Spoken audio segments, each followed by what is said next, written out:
Hello children, today we will read chapter 7 which is from the window and this is the second part of Omana's journey. और ये ओमना की जो journey है, ओमना की यात्रा है, उसका दूसरा पार्ट है, दूसरा चैप्टर है। इसमें आपको बता रहे हैं अब उसने क्या क्या देखा। तो चैप्टर के नाम से ही पता लग रहा है कि फ्रॉम द विंडो की जो ट्रेन की खिड़की से बैठ के जो है बाहर उसने क्या क्या देखा उसके बारे में अब वो बता रही है।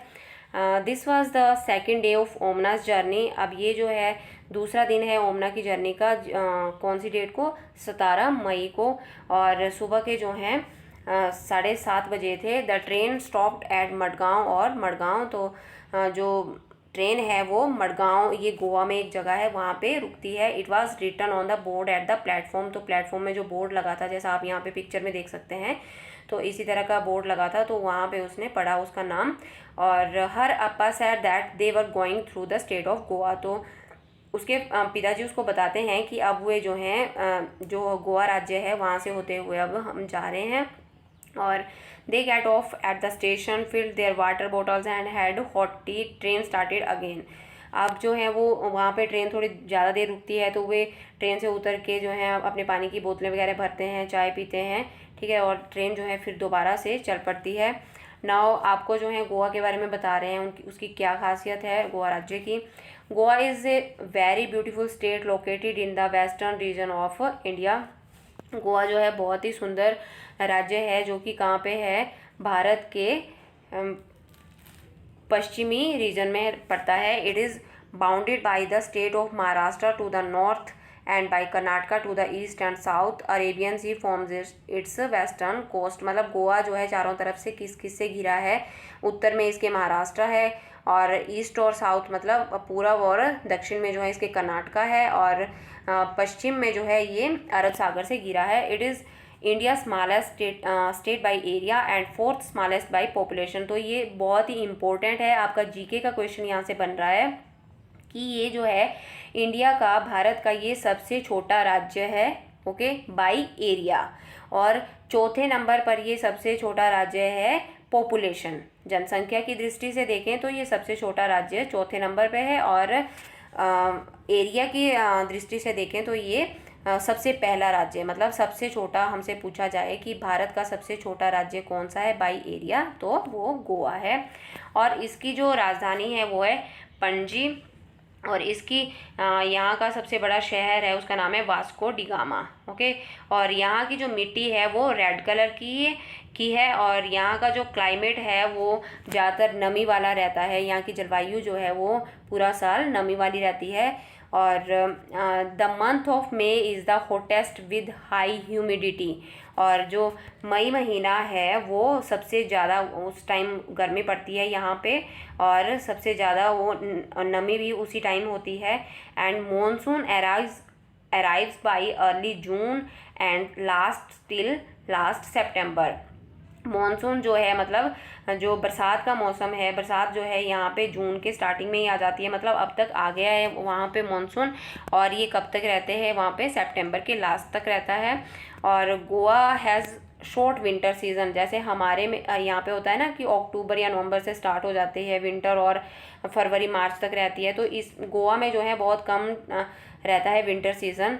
सर्दियाँ कम होती हैं वहाँ पे, सर्दी कम रहती है। तो ये कितने टाइम के लिए रहती है? आपके दिसंबर से लेके फरवरी तक, ठीक है। People mainly speak Konkani language. और यहाँ के लोग जो हैं ज़्यादातर कोंकणी भाषा बोलते हैं। और यहाँ का जो मेन फसल है, मुख्य जो फसल है यहाँ की वो है चावल और रागी। और इसको खाते हैं वो दालों के साथ। रागी यहाँ पे आप फर्स्ट पिक्चर में देखें।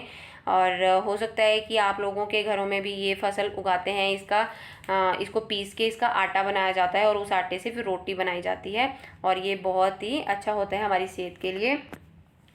Main cash crops are coconuts, cashew nuts, areca nuts, sugar cane and fruit like pineapple, mango and banana. और ये जो यहाँ के कैश क्रॉप्स हैं, जैसे कोकोनट हो गया, कैश्यू नट्स है, एरेका नट्स है, शुगर केन हो गया, और फ्रूट्स हैं यहाँ के एप्पल, मैंगो एंड बनाना।